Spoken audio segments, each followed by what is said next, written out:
안녕하세요. 한류의 신과 해외 반응을 소개하는 한류 클래스 TV입니다. 오늘은 무서워라고 생각해서 미안, 수수께끼 많은 복선으로부터 악권의 전개인 최고의 K-드라마라 극찬하는 일본 언론의 기사를 살펴보고 이 드라마에 열광하는 일본 시청자 반응까지 살펴보겠습니다. 계엄령을 선포한 12월 3일은 내란숙의 윤씨가 2022년 3월 9일 제20대 대선에서 승리한 이후 천일째 되던 날이었습니다. 반국가 세력을 척결하고 국가를 정상화시키겠다며 느닷없이 계엄령을 발령했던 윤씨는 정작 본인 스스로가 반헌법적 행위로 내란을 저질렀습니다. 그런데 윤씨의 충안고 후배 내란 사태 핵심 주동자인 여인영 방첩사령관은 지난 3월 계엄 시행 계획인 작전명 충성 8천 훈련을 집중적으로 실시했습니다. 그러면 뜬금없이 충성 8천은 뭘까요? 결국 많은 사람들이 이 작전명을 의심하는 것이 바로 일본의 기미가요입니다. 이 일본 국가 기미가요 가사에는 일왕의 장수를 기원하는 가사가 나옵니다. 이미 시대에는 1000대에 8000대의 조약돌이 바위가 되어서 이끼가 낄 때까지. 기미가요 가사는 고대의 일본에서 기원한 단가로 제목은 임금의 치세를 뜻하며 일반에서는 장수를 축하하는 의미였습니다. 묘하게도 윤씨가 일왕에서 충성하겠다며 자신이 당선된 지 천일째 충성 8천이란 작전명으로 일왕에게 충성을 맹세하는 내란을 일으켰는지, 아니면 자신도 손에 왕자를 쓰고 나타난 것처럼 일왕처럼 되고 싶어서 내란을 일으켰는지 의문이 드는 계엄 작전명입니다. 이번 계엄령에도 주술과 관련된 인물이 또 등장하는데 그와 관련된 주술적 의미의 작전명일 수도 있고, 또 이 계엄을 시작한 시간이 12월 3일 밤 10시, 이 숫자도 천을 상징해서 우연이라고는 설명이 안 됩니다. 오늘 소개하는 드라마처럼 일본에는 젊은 층부터 노년층까지 한류가 뒤덮고 있는데 오로지 윤씨와 그 일베 측근들만이 일본을 바라보고 있고 일본의 간슬개를 다 빼주고 있었으니 한심스럽습니다. 이번에 디즈니 플러스 조명가게 또한 18일 마지막 회가 나오면서 일본에서 엄청나게 뜨고 있는데, 최초 이 드라마가 시작할 때 평점 3.1점에서 마지막 회가 나온 지금 평점은 계속 오르고 있고 지금은 4.1점까지 올랐습니다. 일단 이 드라마를 극찬하는 일본 언론의 기사를 먼저 살펴보겠습니다. 조명가게는 불가사의한 드라마입니다. 7화에서 우아라는 탄생을 지르게 만들며 노도의 라스트까지 빠져들게 만듭니다. 이 드라마를 좀 더 단적으로 표현하면 저 세상에 있고 상가 죽을 때 방황하는 사람들의 이야기라고도 말할 수 있습니다.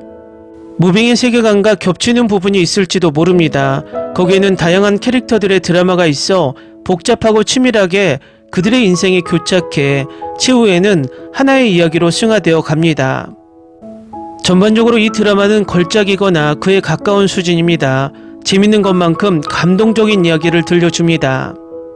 또 이 드라마는 당신을 사로잡고 경외감을 느끼게 합니다.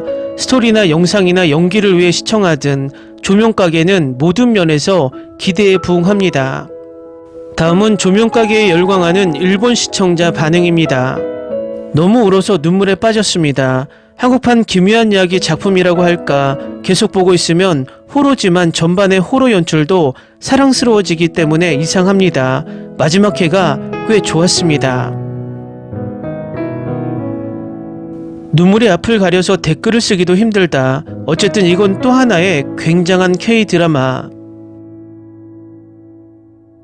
초반 나는 서투른 호러일까라고 생각했는데 4화 무렵부터 전개가 바뀌어 오고 후반 차례차례로 복선이 회수되어 가서 각각의 스토리에 몇 번이나 눈물이 나왔다. 재미있는 구성에서 참신했습니다. 초반 여러 사람이 나오고 의미를 알 수 없었지만 후반 눈물이 멈추지 않는 전개, 그리고 또 수수께끼의 전개에 이것이 다른 시즌으로 계속될까요? 아직 해명되지 않는 것이 많다는 생각이 들고 신경이 쓰입니다. 이것은 또 하나의 엄청난 터무니없는 걸작, 초반의 공포 전개를 극복하면 좋은 의미로 배신을 느낍니다. 공포 생각으로 두근두근 보고 있었지만 후반 눈물이 멈추지 않았다. 오랜만에 한국 드라마 정답이었습니다. 옛날 명작 한국 드라마와 같은 스토리, 실은 부모와 자식이었다의 전개가 설마 2024년에 작품에 있었다고는 생각도 못했다. 울었다. 이것은 한없이 울어버린다. 공포라든지 도시전설이라든지 정말 좋아하고 무빙도 정말 좋아했던 것 같아서 기대하고 있던 작품 7, 8화 조금 믿을 수 없을 정도로 울어버린다.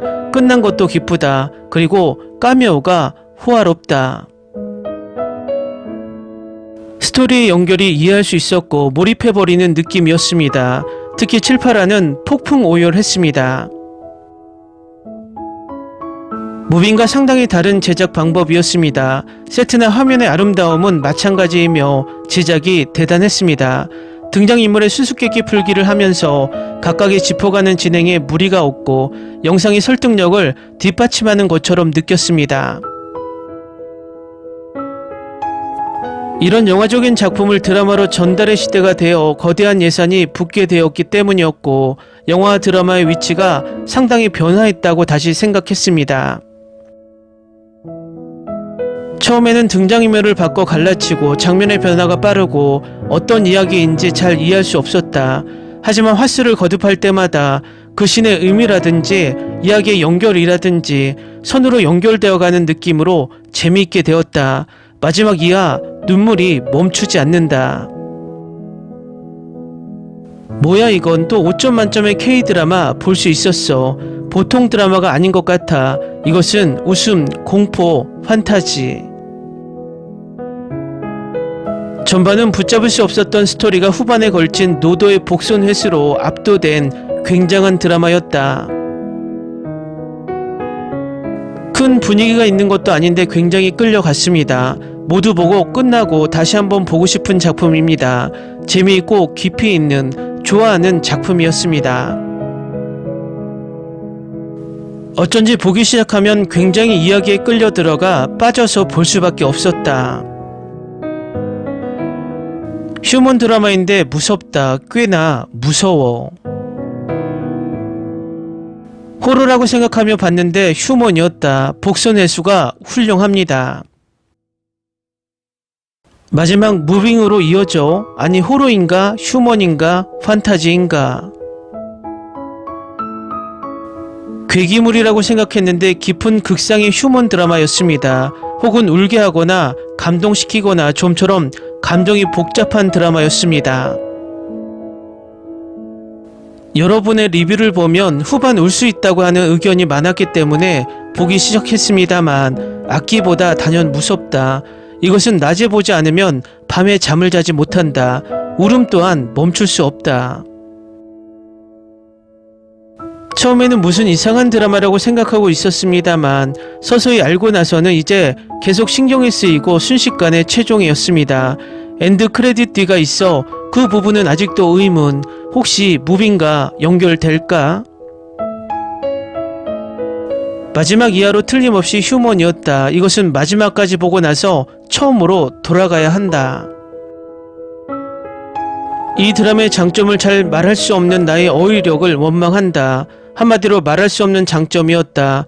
어쩐지 약간 오컬트 같고 무서워하는 이유로 절대로 포기하지 않고 끝까지 봐주었으면 한다. 무빙 제작진과 박보영 출연으로 올해 첫 번째로 기대했던 작품. 기대 이상으로 감동하고 재밌었다.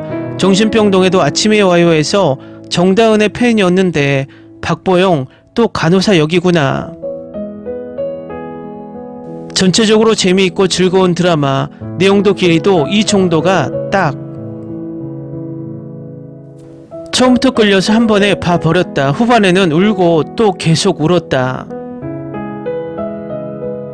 처음부터 끝까지 계속되는 조명가게의 눈부실 정도의 밝기와 주위의 암흑 상태와의 대비가 무엇을 나타내고 있는지 알았을 때는 가슴이 뜨거워졌다.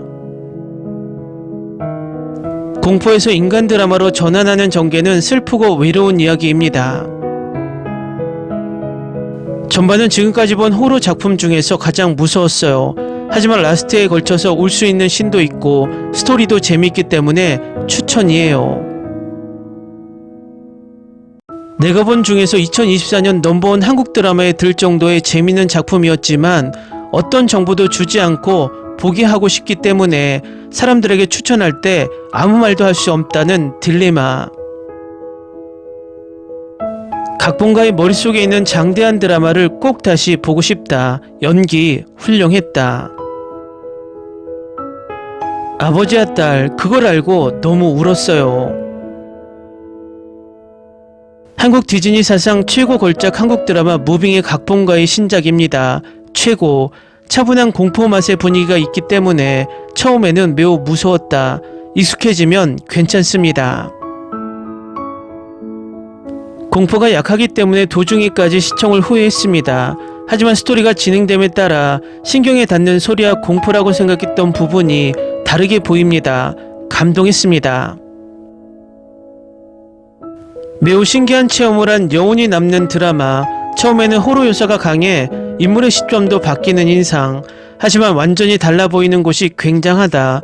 마음에 강하게 호소할 수 있는 스토리에 감동했다. 전반은 꽤 무서운 공포로 후반부터 천천히 수수께끼가 밝혀져 회수되어 간다. 보고 좋았던 최종화의 엔드. 크레딧 후에도 스토리가 계속되므로 스킵을 누르지 않고 그대로 시청해 주세요. 아직 시청하지 않으신 분은 스포일러 없이 시청을 추천합니다. 장르를 넘나드는 드라마가 전개되는 한국 드라마 시리즈입니다. 이 K드라마를 보면 일드는 절대 따라갈 수 없다는 자기감이 들었다. 조금씩 보다 보니 최고의 드라마였다. 울고 보면 마지막 이야기로 더욱 깜짝 즐거웠습니다. 소중한 사람에 대한 강한 마음, 눈물이 멈추지 않았습니다. 댓글 반응 잘 보셨나요? 이 드라마의 일본 시청자들이 얼마나 빠졌는지 바로 알 수 있는 반응입니다. 이 드라마는 앞으로도 계속 입소문으로 일본에서 순위를 올릴 듯 합니다. 이렇게 일본인들은 한류에 빠져서 허우적거리는데 왜 윤씨 일당들만이 일본에 충성을 하지 못해서 안달이 나 있는지 다시 한번 생각하게 합니다. 이번에 윤씨가 체포되고 탄핵이 확정되면 우리 사회에 뿌리 깊게 박힌 맹목적인 친일파들은 뿌리 뽑아야 할 것입니다. 윤씨가 끝장이 나는 그날까지 우리 열심히 싸웁시다. 한류 클래스TV는 한류 외신과 해외 반응을 꾸준히 쫓아가 보겠습니다. 재밌게 잘 보셨나요? 여러분의 구독, 좋아요, 댓글, 알림 설정은 컨텐츠 제작에 큰 힘이 됩니다. 그리고 항상 하시는 일마다 대박 나시고 행복하시길 바랍니다.